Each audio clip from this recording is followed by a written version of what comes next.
Assalamu alaikum. Today the topic of my discussion is drugs for constipation is equal to laxative classification. पहले दो lecture में हमने constipation को देखा है, फिर उसके बाद हमने उसकी क्लासिफिकेशन को देखा है, लेक्सेटिव की क्लासिफिकेशन को और उनके कॉमन मैकेनिज्म को देखा है। आज हम स्टार्ट करेंगे उनकी क्लासिफिकेशन की सेपरेट मैकेनिज्म की, उनका सेपरेट डिस्क्रिप्शन, उनकी डिटेल को देखेंगे। तो सबसे पहले हमारे पास क्लासिफिकेशन में कौन सी क्लास थी? वो थी हमारे पास बल्क लेक्सेटिव।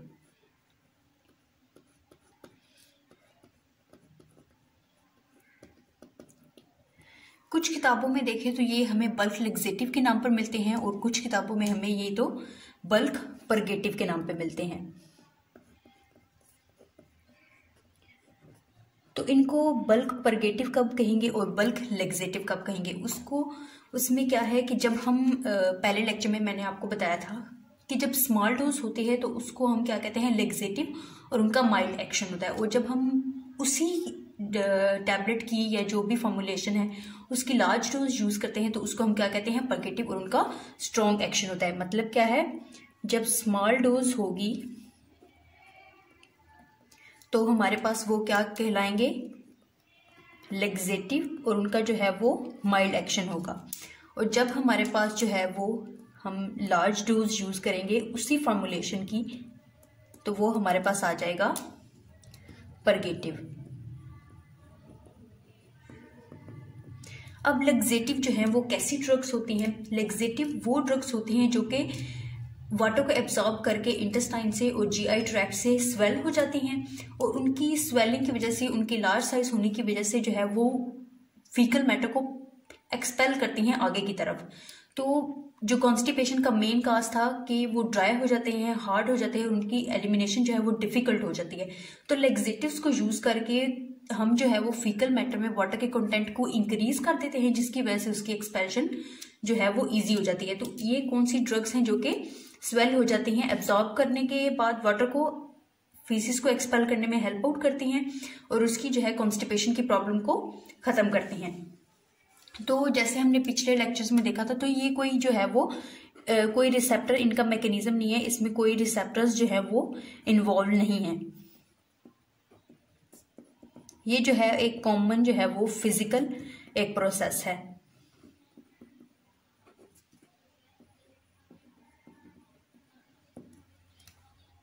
अब देखते हैं कि इनमें जो है वो लेक्सेटिव में कौन कौन से ऐसे फाइबर आते हैं। बल्क लेक्सेटिव में कौन कौन सी क्लासेस हैं? एक तो हमारे पास वेजिटेबल फाइबर है और दूसरा है हमारे पास हाइड्रोफिलिकोलाइड्स। अब हाइड्रोफिलिकोलाइड्स का क्या मतलब है कि हाइड्रोफिलिक का बाय वर्ड मीनिंग है हमारे पास वाटर लविंग। वाटर लविंग का क्या मतलब है कि ये वाटर को अपनी तरफ जो है वो अट्रैक्ट करते हैं।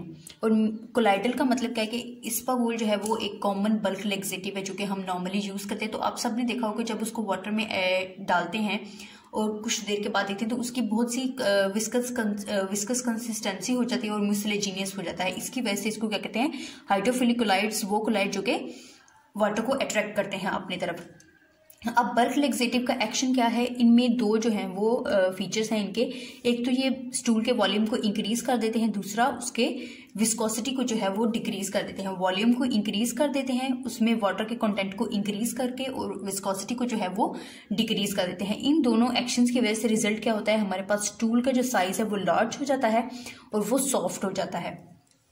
अब कॉन्स्टिपेशन का मेन जो कॉज था वो ये था कि वो स्टूल जो है वो ड्राई हो जाता है, हार्ड हो जाता है, जिसकी वजह से एलिमिनेशन जो है वो मुश्किल हो जाती है। तो लेक्सेटिव को यूज करने से एक तो हम उसका वॉल्यूम इंक्रीज कर देंगे, उसका साइज बढ़ जाएगा, और उसकी विस्कोसिटी को डिक्रीज कर देंगे, जिसकी वजह से जो है वो स्टूल जो है उसकी कंसिस्टेंसी भी सॉफ्ट हो जाएगी और उसकी जो कंसिस्टेंसी है वो बल्की हो जाएगी, जिसकी वजह से उसकी एलिमिनेशन जो है वो ईजिली हो जाएगी।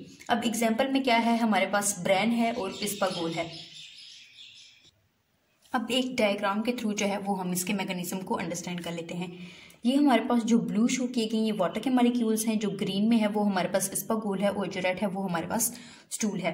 अब हमने जब इस्पागोल यूज किया है, इस्पागोल हमने जितना भी लेना था, वो अपने हमने डाइट में अपने ऐड किया। फिर उसके बाद हमने वाटर इनटेक किया। वाटर इनटेक करने के बाद स्टूल की इस्पागोल की जो प्रॉपर्टी है वो हाइड्रोफिलिक है, तो ये क्या करेंगे, वाटर को अपनी तरफ अट्रैक्ट करेंगे और वाटर इनके अंदर एब्जॉर्ब होगा, जिसकी वजह से जो क्या है ये स्वेल हो जाएंगे। स्वेल होने के बाद इनका साइज जो है वो बड़ा हो जाएगा, बल्कि हो जाएंगे। अब ये जब एलिमिनेट आउट होने की कोशिश करेंगे तो नेक्स्ट आ जाएगा स्टूल हमारे पास। तो ये स्टूल को जो है वो आगे की तरफ एक्सपेल करेंगे, जैसे ये एक्सपेल करेंगे इसको, जिसकी वजह से जो है स्टूल में जो है वो इस्पागोल में जो वाटर एब्जॉर्ब हुआ है वो जो है उसके अंदर जाने की कोशिश करेगा। अब स्टूल में जो है इस्पागोल का वाटर का कंटेंट ऐड होना शुरू हो जाएगा, जिसकी वजह से जो है स्टूल का जो साइज है वो भी इंक्रीज होना शुरू हो जाएगा। स्टूल का साइज इंक्रीज होगा और उसके अंदर जो है वो वाटर जो है वो ज़्यादा होना शुरू हो जाएगी, जिसकी वजह से क्या है उसकी एलिमिनेशन जो है वो ईजी हो जाएगी और कॉन्स्टिपेशन की जो प्रॉब्लम है वो हमारे पास एलिमिनेट आउट हो जाएगी। अब सबसे पहली एग्जांपल आ जाती है हमारे पास ब्रेन की। अब ब्रेन की नेचर क्या है कि ये consist of unabsorbable cell wall and other constituents of vegetable food, cellulose, lignins, pectins like glycoproteins. अब ब्रेन की नेचर क्या होती है कि ये जो है वेजिटेबल फूड की सेल वॉल होते हैं और अनएब्सॉर्बेबल होते हैं, मतलब जब हम इनको इनटेक करते हैं तो जीआई ट्रैक्ट और इंटेस्टाइन में ये एब्सॉर्ब नहीं होते और स्टूल के साथ ही एलिमिनेट आउट होते हैं, जिसकी वजह से क्या है कि ये जब वाटर को अट्रैक्ट कर लेते हैं अपने अंदर और स्टूल में जो है अपना वाटर कंटेंट इंक्रीज कर देते हैं। एज अ रिजल्ट स्टूल का जो वाटर कंटेंट है वो इंक्रीज हो जाता है, तो स्टूल हार्ड और ड्राई होने की वजह से उसकी कंसिस्टेंसी जो है वो सॉफ्ट हो जाती है, जिसकी वजह से उसकी एलिमिनेशन जो है वो इंक्रीज हो जाती है। अब हमारे पास इसमें कौन कौन से कॉन्स्टिट्यूएंट्स हैं ब्रेन में वो देख लेते हैं। अब ब्रेन का क्या कॉन्स्टिट्यूएंट्स हैं, उसमें है हमारे पास 40% डाइटरी फाइबर्स। ये हो गई हमारे पास ब्रेन की नेचर और उसके कॉन्स्टिट्यूएंट्स। अब हम इसके मैकेनिज्म के स्टेप्स को देख लेते हैं। तो मैकेनिज्म के क्या स्टेप्स हैं, सबसे पहले क्या करते हैं, जब ये इंटेस्टाइन में जाते हैं तो ये वहां पे एब्जॉर्ब करते हैं वाटर को। सबसे पहला हो गया एब्जॉर्ब वाटर। फिर उसके बाद कहते हैं वाटर को एब्जॉर्ब करने के बाद ये हमारे पास हो जाते हैं स्वेल, मतलब इनका साइज जो है वो इंक्रीज हो जाता है। अब इनका साइज जो है वो स्वेलिंग की वजह से इंक्रीज होगा, तो इनके अंदर जो वाटर कंटेंट है ये क्या करेंगे, उस वाटर को जो है वो स्टूल में कन्वर्ट करेंगे। Increase water content of stool. अब स्टूल का जो है वो वाटर कंटेंट जो है वो इंक्रीज हो गया as a result of brain. अब स्टूल में जो है वाटर चला गया है तो उसका क्या रिजल्ट होगा कि जो है हमारे पास स्टूल जो है वो सॉफ्ट हो जाएगा।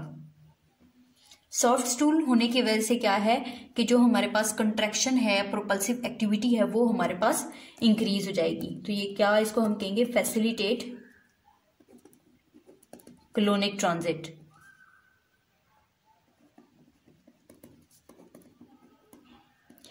तो क्या मैकेनिज्म हुआ इसका, सबसे पहले तो ये है जब इंटेस्टाइन में जाएंगे तो वहां से वाटर एब्सॉर्ब करेंगे। वाटर एब्सॉर्ब करने के बाद ये अपने साइज में इंक्रीज हो जाएंगे, स्वेल हो जाएंगे। तो इनका जो साइज है वो वाटर की वजह से स्वेल हो गए हैं, तो ये उस वाटर को क्या है स्टूल में कर देंगे कन्वर्ट। स्टूल में जब हमारे पास वाटर का कंटेंट ज्यादा हो जाएगा तो ऑटोमेटिकली क्या है स्टूल जो है वो सॉफ्ट हो जाएगा। सॉफ्ट स्टूल होने की वजह से जो है उसकी क्लोनिक जो कंट्रैक्शन है, उसकी प्रोपल्सिव एक्टिविटी है वो जो है वो ज्यादा हो जाएगी। जैसे ये हमारे पास कोलोन है तो इसमें जो है स्टूल की प्रोपल्सिव एक्टिविटी जो यहाँ पे होती है वो जो है वो इंक्रीज हो जाएगी, जिसकी वजह से स्टूल जो है वो जल्दी एलिमिनेट आउट हो जाएगा। अब इसके बाद आ जाता है हमारे पास इस्पागोल। अब इस्पागोल कौन कौन से फॉर्म्स में अवेलेबल होता है, अब इसकी क्या फॉर्म्स हैं वो हम देख लेते हैं। इसकी फॉर्म होती है, ये हमारे पास होता है बल्की और जिलेटिनियस।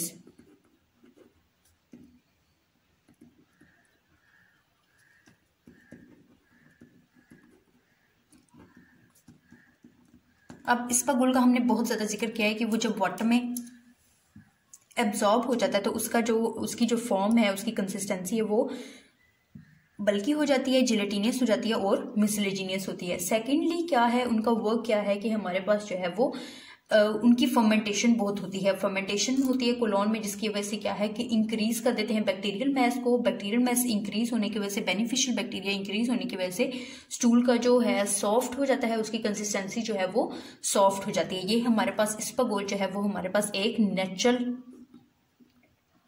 कोलाइडल म्यूसिलेज है।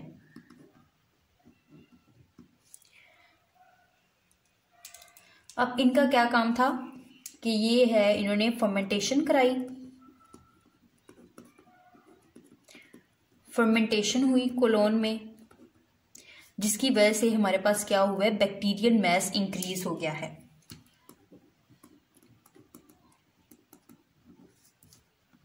बैक्टीरियल मैस इंक्रीज होने की वजह से क्या होगा कि हमारे पास स्टूल जो है वो सॉफ्ट हो जाएगा। ये हो गई हमारे पास कॉमन इसकी एग्जांपल्स। अब हम देख लेते हैं कि अगर हमने बल्क लेक्सेटिव को, परगेटिव को यूज करना है तो उनकी डोज क्या होगी। अब हम इसकी डोज डिस्कस कर लेते हैं। तो डोज में क्या है कि हमने इसको कितना यूज करना है, 3 to 4 ग्राम यूज करना है मिल्क या वाटर के साथ। अब हमने इनको डिजोल्व करना है मिल्क या वाटर में, तो उसके बाद भी हम अगर लेना चाहें वाटर को तो हम ले सकते हैं, क्योंकि इनमें जितनी क्वांटिटी वाटर की एब्जॉर्ब होगी तो ये उतनी, मतलब अगर जितना हार्ड है हमारे पास वाटर का कंटेंट उतना ही ज़्यादा होना चाहिए। तो इसको हमने इस एक्टिविटी को कितने डेज के लिए करना है, 1 to 3 डेज के लिए। अब हमारे पास एक नोट है कि अगर हमने इन ब्रांड को यूज ही करना है, इस्पागोल को यूज करना है, डेयरी फाइबर्स को यूज करना है, तो हमें इनको कभी भी जो है वो ड्राई नहीं लेना चाहिए, शुड नॉट बी ड्राई।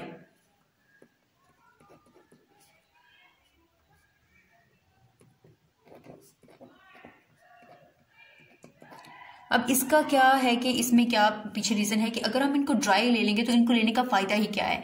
अगर हम जब हम इनको इन वाटर के साथ लेते हैं तो ये वाटर को एब्जॉर्ब करते हैं, स्वेल होते हैं और एज अ रिजल्ट अपना वर्क परफॉर्म करते हैं। अगर हम इनको ड्राई ले लेंगे तो इसका कोई हमें एक्शन नहीं मिलेगा, तो इसलिए हमें कभी भी इनको ड्राई स्वॉलो नहीं करना चाहिए।